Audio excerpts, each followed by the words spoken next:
விசுவாசிகளே, இந்த வீடியோ மூலமாக நான் உங்களை சந்திப்பதில் மிகுந்த சந்தோஷம் அடைகிறேன்.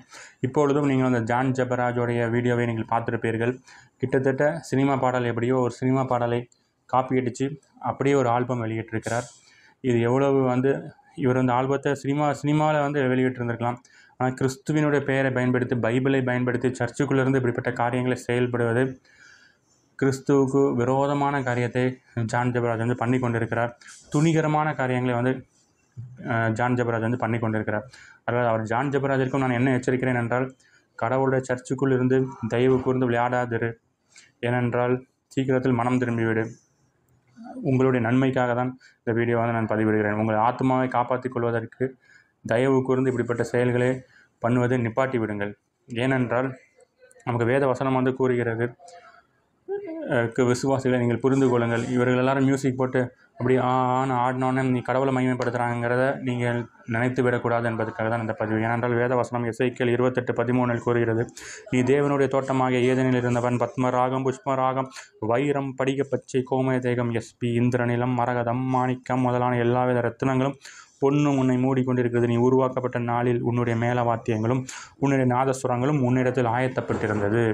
இந்த வசனம் யாரை குறித்து கூறுகிறது என்றால் லூசிஃபர். அதாவது லூசிஃபர் அவனுக்கு என்ன பொறுப்பை கடவுள் கொடுத்திருந்தார் என்றால், அவன் ஹெவனுக்குள்ளே என்ட்ரி போடும்போதே ஒரு பெரிய ஆர்கெஸ்ட்ராவோடும் ஒரு பெரிய மியூசிக்கோடும் பெரிய மேல வாத்தியங்களோடும் தான் அவன் ஹெவனுக்குள்ளே அவன் என்ட்ரி போடுவான். அவனுக்கு அந்த மியூசிக் மூலமாக தான் கடவுளை அவன் மையப்படுத்துகிற அந்த பொறுப்பை தான் கடவுள் அவனுக்கு கொடுத்திருந்தார். அவன்தான் தன்னுடைய மேட்டிமையிலும் தன்னுடைய அழகின் மீதும் தனக்கு இவ்வளவு பெரிய இன்சார்ஜ் கொடுக்கப்பட்டிருக்கு, நம்ம தான் கடவுளே மையப்படுத்துகிறோங்கிற அந்த பெருமையில் விழுந்து போனான். ஆதலால் அப்படிப்பட்ட பிசாசு தான் இப்போ இந்த உலகத்துக்குள்ளே இருக்குது. அதனால தான் அதே மியூசிக்கை வைத்து இப்பொழுது மனிதர்களை வஞ்சித்து கொண்டிருக்கிறான். அதனால் மியூசிக்கை ப்ளே பண்ணி கிறிஸ்துவின் பேரை சொல்லி மையப்படுத்திட்டாலே உடனே கடவுளை மையப்படுத்துகிறாங்கிறதே கிடையாது. அவர்கள் எல்லாரும் அந்தி கிறிஸ்துவையும் பிசாசையும் தான் மையப்படுத்தி கொண்டிருக்கிறாங்க. ஏன்னா பிசாசுடைய ஆதி தொழிலே மியூசிக்கும் ஆர்கெஸ்ட்ராவும் தான். அதை நீங்கள் புரிந்து கொள்ள வேண்டும். அதற்காக நீங்கள் மியூசிக் மூலமாக கடவுளை மகிமைப்படுத்த முடியாதுன்னு நான் கூறவில்லை. மியூசிக் மூலமாக கடவுள் மகிமைப்படும். அந்த மியூசிக் எப்படி இருக்கும்னா, நீங்கள் தாழ்மையுடனும் நம்மளை பிரபலப்படுத்த முடியும், நம்ம மேக்கப் போட்டு என்னுடைய அழகை காண்பிக்கிறதாகவும் பாடலை பாடக்கூடாது. பாடல் பாடும்போது நம்ம தாழ்த்தி அவரை மகிமைப்படுத்தும் வண்ணமாக பாடுகின்ற பாடல் மூலமாக தான் கிறிஸ்து மகிமைப்படுகிறார். இப்பொழுது நிறைய பேர், இவர் ஜான் ஜெபராஜை விடுங்க, ஜான் ஜெபராஜ் இவர் சினிமா ரீதிக்காக போயிட்டார். இன்னும் நிறைய பேர் மேக்கப் போட்டுக்கொண்டு இது பண்ணிக்கொண்டும் அப்படியே வாயாசத்து பாடிக்கொண்டிருக்கிறார்கள்.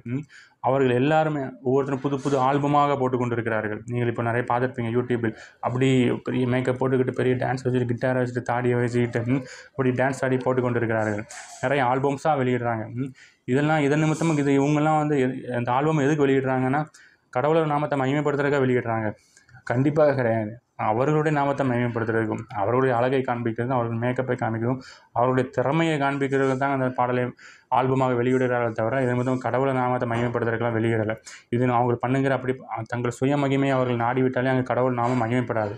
இவர்கள் எல்லாரும் பிசாசனுடைய இதுக்காக தான் பாடலை பாடி தங்களை பிரபலப்படுத்தி காண்பித்து கொண்டிருக்கிறார்கள். அது அப்படிப்பட்ட பாடகர்களுக்கும் நீங்கள் விசுவாசிகள் ஜாக்கிரதையாக இருந்து அப்படி பாட்டின் மயக்கத்தின் நிமித்தமாக நீங்கள் கிறிஸ்துவை விட்டு பிரிந்து சென்று விடாதீர்கள் என்பதற்காக தான் இந்த பதிவு. ஏனென்றால் இயேசு கிறிஸ்து எங்கேயாவது பாடினாரா? அவருடைய சீடர்கள் எங்கேயாவது பாடினாரா? புதிய ஏற்பாடில் ஒரு இடத்துலையும் பாடவே இல்லை. அதையும் நீங்கள் புரிந்து கொள்ள வேண்டும். அந்த பாடல் ஓவராக மினுக்கிக்கிட்டு ஓவராக இது பண்ணிக்கொண்டு பாடிக்கொண்டு இருக்கிற எல்லாருமே கடவுளுடைய நாமத்தை மகிமைப்படுத்தலை. அவர்கள் எல்லாருக்கும் நீங்கள் ஜாக்கிரதையாக இருக்க வேண்டும். அதனால் இந்த ஜான் ஜெபராஜ் என்னவென்றால், இவன் சினிமாவுக்குள்ளே தான் சென்றிருக்க வேண்டும். எதற்காக ஒரு ஊழியத்துக்குள்ளே வந்தாருன்னா, சினிமாவுக்குள்ளே முதல்ல போயிருந்தாருன்னா அவர் பிரபலம் அடைந்திருக்க முடியாது. ஏன்னா இவருடைய மியூசிக் எல்லாம் ஒரு கம்போசிங் எல்லாமே ஒரு மீடியமாக தான் இருக்குது, டாப் லெவல்லலாம் கிடையாது. அதனால் அவர் சினிமாவுக்குள்ளே போயிருந்தாருன்னா இவர் பிரபலமே ஆயிருக்க மாட்டார். அதனால் அவர் கரெக்டாக சூஸ் பண்ணி எதுக்கு கிறிஸ்டியானிட்டிக்குள்ளே வந்தார் என்றால், இங்கே பிரபலம் ஆயிடலாங்கிற அந்த தந்திரத்துடன் தான் அவர் ஊழியத்துக்குள்ளே வந்தாரே தவிர உங்கள் ஆத்மாவுடைய பாரத்துடனும்லாம் அவர் ஊழியத்துக்குள்ளே வரலை. அதனால் இப்பொழுது அவர் பிரபலம் ஆகிவிட்டார். இப்பொழுது சினிமா ரீதியாக பாடலை பாடிட்டார். இனிமேல் நான் கண்டிப்பாக கடவுள் நாமத்தினால் நான் சொல்லுகிறேன், தீர்க்கதரிசனமாக கூட சொல்லுகிறேன், அவர் அப்படி பாருங்கள் சினிமாவுக்குள்ளே சென்று விடுவார். வேணென்றால் பாருங்கள், அப்படியே சினிமா லைனுக்குள்ளே நம்ம பெயர்வார் பாருங்கள். அதனால் இவங்க நோக்கம் எல்லாம் அவர்களை பிரபலப்படுத்த வேண்டும், அவர்கள் பெருமைப்பட வேண்டும், அவர்கள் நல்லா சொகுசு வாழ்க்கையை வாழ வேண்டும், அவர்கள் உங்களை மிதித்து அவர்கள் வளருவார்கள். விசுவாசிகளே, அதனால் நீங்கள் அவர்கள் காலுக்கு எழுப்பி மிதிக்கப்படுவதற்காக நீங்கள் அவர்கள் நம்பி அவர்களுக்கு இணங்கி செயல்பட்டு அவர்களோடு பின் சென்று விடாதீர்கள். தயவு கூர்ந்து அவர்களை விட்டு விலகி விடுங்கள். ஏனென்றால் ஜான் ஜெபராஜோ இவனோ நாங்கள் கூறுகிற இந்த மெசேஜ் நிமித்தமாக மனம் திரும்ப போகிறதில்லை. கொஞ்சம் விசுவாசிகளாவது மனம் திரும்ப வேண்டும் என்பதற்காக தான் இந்த பதிவு. அதனால் விசுவாசிகளே, அவர்கள் உங்களை ஏமாற்றி கொண்டிருக்கிறார்கள். உங்களை மிதித்து அவர்கள் மேலே வந்து கொண்டிருக்கிறார்கள். நீங்கள் அப்படிப்பட்ட அவங்க கால்களில் போய் மிதிப்பட்டு படாதீர்கள். தயவு கூர்ந்து அவர்களை விட்டு வெளியே வந்து விடுங்கள். அவர்கள் எல்லாரும் அந்தி கிறிஸ்துவுக்கு நேராக சென்று கொண்டிருக்கிறார்கள். நீங்கள் அவர்களை பின்பற்றி சென்றார்கள்னா உங்களுக்கு தான் ஆபத்து. விசுவாசிகளை நீங்கள் புரிந்து கொள்ளுங்கள்.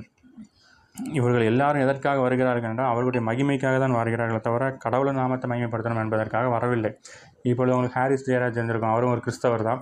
அவருடைய சொந்தக்காரர் எல்லாருமே எனக்கு தெரியும். அவங்க சர்ச்சுக்கும் நான் போயிருக்கேன். அவன் சொந்தக்காரங்க ஃபுல்லாக பெந்தைக்கோஸ்து சர்ச் வச்சுருக்காங்க. வச்சுக்கிட்டு வைத்துக்கொண்டு இவரையும் ஊக்குவித்து கொண்டிருக்கிறார்கள். அப்படின்னா இவர்களுடைய லெவல் வந்து எந்த லெவல் இருக்குது இதை புரிந்து கொள்ளுங்கள். இவர்களுக்கும் கிறிஸ்துவுக்கும் ஒரு சம்பந்தமும் கிடையாது. புரிந்து கொள்ளுங்களேன். ஹாரிஸ் ஜெயராஜ் வந்து சினிமாக்குள்ளே போயிட்டார், இது பண்ணிட்டார். இவன் வந்து இப்போ கிறிஸ்டியானிட்டிகளை வந்து இன்னும் சினிமாக்குள்ளே போகிறான். எவ்வளவு மோசமானதை வந்து இயேசு கிறிஸ்துவனுடைய பெயரை எடுத்துக்கொண்டு பயன்படுத்தி கொண்டு இவர்கள் வந்து பிரபலப்படுத்தி கொண்டு எவ்வளோ பெரிதான ஆக்கினைக்கு நேராக இவர்கள் சென்று கொண்டிருக்கிறார்கள் என்பதை விசுவாசிகளை நீங்கள் ஒவ்வொருத்தரும் தயவு கூர்ந்து புரிந்து கொள்ளுங்கள். அந்த ஆக்கினைக்காக அவர்களோட போய் நீங்கள் வந்து ஐக்கியப்பட்டு விடாதீர்கள். அவர்களை விட்டு விலகி வந்து விடுங்கள். அப்பொழுது தான் உங்கள் ஃபேமிலியும் உங்கள் எல்லாமே இந்த ஆசீர்வாதமாக இருக்கும். தயவு கூர்ந்து இதை நான் கிறிஸ்துவினால் பரிசுத்த ஆவியினால் இந்த வீடியோவை நான் பதிவிட்டு கொண்டிருக்கிறேன். யார் நீங்கள் அவர்களிடம் சிக்கியிருந்தாலும் இவர்களை போன்றவர்களுக்கு சிக்கியிருந்தாலும் தயவு கூர்ந்து நீங்கள் அவர்களை விட்டு வெளியே வந்து விடுங்கள். அவர்கள் கிறிஸ்தவர்களை முதலாவது புரிந்து கொள்ளுங்கள். ஆராதனை என்றால் இப்படி கையை ஆட்டிக்கொண்டு அப்படியே ஆராதனை ஹல்லேலூயா அப்படின்னு சொல்வது வந்து ஆராதனை கிடையாது. நீங்கள் அப்படின்னு ஆராதனைன்னு உங்களை வந்து அவங்க ஏமாற்றி கொண்டு இருக்கிறார்கள். இப்படி ஏமாற்றி வஞ்சகம் பண்ணி ஒரு டிஸ்கோ லைட் மாதிரி அடித்து கொண்டு ஆராதனை பண்ணி கொண்டிருக்கிறது எல்லாம் பிசாசை அவர்கள் மகிமைப்படுத்தி கொண்டிருக்கிறார்கள். விசுவாசிகள் அதை நீங்கள் புரிந்து கொள்ளுங்கள். ஏனென்றால் ஆராதனை என்றால் வேதத்தில் உள்ள ஒரிஜினல் ஆராதனை என்ன அர்த்தம் என்றால் ஆபிரகாம் கீழ்ப்படிந்து அவன் பையனை பலியிட சென்றான். அதே போல் நாம் ஒவ்வொருத்தரும் கிறிஸ்துவனுடைய போதனைக்கு நாம் கீழ்ப்படிய வேண்டும். அதுதான் நீ யார் கிறிஸ்துவுக்கு கீழ்ப்படுகிறீர்களோ அதுதான் உண்மையான ஆராதனை என்றுதான் வேதம் கூறுகிறதை தவிர கையை ஆட்டிக்கொண்டு இருக்கிறது அந்த ஆராதனையை கடவுள் வெறுக்கிறார். புரிந்து கொள்ளுங்கள். இவர்கள் எல்லாரும் அந்தி கிறிஸ்துவோடைய ஆவி கொண்டவர்கள். இதெல்லாம் அவங்களை வந்து அந்தி கிறிஸ்துவுக்கு நேராக இவர்கள் திருப்பி கொண்டிருக்கிறார்கள். ஏனென்றால் வேதம் நமக்கு திட்டமும் தெளிவுமாக கூறுகிறது, அந்தி கிறிஸ்து வேற்று மதத்தான் கிடையாது. புரிந்து கொள்ளுங்கள். அந்தி கிறிஸ்து யார் என்றால் கிறிஸ்துவின் பெயரை சொல்லி விழுந்து போனவன் தான் அந்தி கிறிஸ்து. அந்தி கிறிஸ்து எங்கே இருக்கிறான் என்றால் சர்ச்சுக்குள்ளே தான் இருக்கான். அதாவது இப்போ நீங்கள் பார்த்து கொண்டு இருக்கீங்களா சர்ச்சு எல்லாமே ஒரு அந்தி கிறிஸ்து தான். என்றால் வேதம் திட்டமும் தெளிவுமாக நமக்கு என்ன கூறுகிறது என்றால் அவன் தன்னை தேவன் என்று தேவனுடைய ஆலயத்திலே வந்து உட்கார்ந்தான் இருக்கு. அப்படிங்கிற அந்தி கிறிஸ்து வந்து வெளியே உள்ளவர்கள் கிடையாது. புரிந்து கொள்ளுங்கள் விசுவாசிகளை. அந்தி கிறிஸ்து உள்ளே இருந்து தான் வருவான். அதற்கு சிறந்த உதாரணம் இயேசு கிறிஸ்துவோட பக்கத்தில் இருந்தவன் தான் யூதாஸ் தான் விழுந்து போனான். அதே போல தான் அந்தி கிறிஸ்து வந்து உள்ளே தான் இருப்பான். ஆனால் அந்தி கிறிஸ்து என்றால் கிறிஸ்துவனுடைய போதனைகளை புரட்டி பேசுவார்கள். அவர்கள் தான் அந்தி கிறிஸ்து என்று வேதம் கூறுகிறதை தவிர மதஸ்தார்களோ வேற்று மதத்தவர்களே அந்தி கிறிஸ்து என்று வேதம் கூறவில்லை. என்றால் வேற்று மதத்தவர்களுக்கு கிறிஸ்துவின் போதனை என்ன என்பதே தெரியாது. கிறிஸ்துவின் போதனை என்ன என்று தெரிந்து ஒருத்தன் அதை அப்படி தலைகீழ புரட்டுவான் பார்த்தீங்களா, அவன் தான் வேதம் வந்து அந்தி கிறிஸ்து என்று கூறுகிறது. அதனால் அந்த அந்தி கிறிஸ்து எங்கே இருக்கிறான் என்றால் இங்கே உள்ளதான் இருக்கிறான். இப்படி இவங்க எல்லாம் இந்த சர்ச் இப்படி காமிச்ச ஒரு ஆராதனை இப்படி முறைமைகள் எல்லாருமே இவங்க வந்து எங்கே சென்று கொண்டிருக்கிறாங்கன்னா அந்தி கிறிஸ்துவுக்கு நேராக கொண்டு இருக்கிறார்கள். கடைசியில் அவன் அந்தி கிறிஸ்து வந்து சர்ச்சுக்குள்ள வந்து உட்கார போகிறான். அதுக்கு நேராக இவர்கள் வழிநடத்தி கொண்டு சென்று கொண்டிருக்கிறார்கள். விசுவாசிகளே, அதை நீங்கள் புரிந்து கொண்டு வேதத்தை நீங்கள் எடுத்து தியானிக்கும் போது தெரியும் யார் அந்தி கிறிஸ்து என்று. நீங்கள் வேதத்தை எடுத்து வாசிக்கும் போது நீங்கள் அந்த அந்தி கிறிஸ்துவை அறிந்து கொள்ளலாம். இவர்கள் எதற்காக வேற்று மதத்தாரை அந்தி கிறிஸ்து என்று சொல்கிறார்கள் என்றால் அப்படியே உங்களை திசை திருப்பி விடுறதுக்கு. இவர்கள் வஞ்சனை. அவர்கள் அந்தி கிறிஸ்துன்னு காமிச்சிட்டேன்னா இவங்க அந்தி கிறிஸ்து மாதிரி இவங்க ஒரிஜினல் ஆட்கள் மாதிரி இவங்க கிறிஸ்துவ போல் அவங்க காமிச்சு விடலாம் அல்லவா. அதற்காக தான் அவர்கள் அந்தி கிறிஸ்து என்று காண்பிக்கிறார்கள். மற்றபடி அந்தி கிறிஸ்து எங்கே இருக்கிறான் என்றால் சர்ச்சுக்குள்ளே இருக்கிறான். சர்ச்சில் நம்ம கோபுரம் கட்டி வச்சுருக்காங்கல்ல, இது எல்லாமே அந்தி கிறிஸ்து தான்.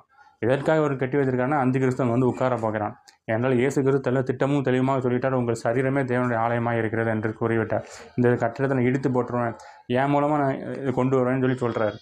அப்புறம் உங்கள் சரீரம் தான் ஆலயம்னு சொல்கிறாரு. அதனால் நீங்கள் புரிந்து கொள்ளுங்கள். இப்படி ஆராதனை, இப்படி பாட்டு பாடிக்கொண்டு, அப்படி மேக்கப் பண்ணிக்கொண்டு, அப்படியே பெரிய இது மாதிரி உணர்ந்து பாடிக்கொண்டிருக்கிற எல்லாரும் அந்தி கிறிஸ்துவை தான் மகிமைப்படுத்தி கொண்டிருக்கிறார்களே தவிர இவர்கள் கிறிஸ்துவை மகிமைப்படுத்தவில்லை. புரிந்து கொண்டு ஒவ்வொரு விசுவாசங்களும் நீங்கள் வேதத்துக்கு திரும்பி இப்படிப்பட்ட கடைசி காலத்தில் இருக்கிற அந்த அந்தி கிறிஸ்துகளுக்கு நீங்கள் தப்பித்து வந்து கிறிஸ்துவின் இடத்துக்கு நேராக வந்து விடுங்கள். அப்பொழுது நீங்கள் ஆசீர்வாதத்தை நீங்கள் சுதந்திரித்துக் கொள்ளலாம். நன்றி.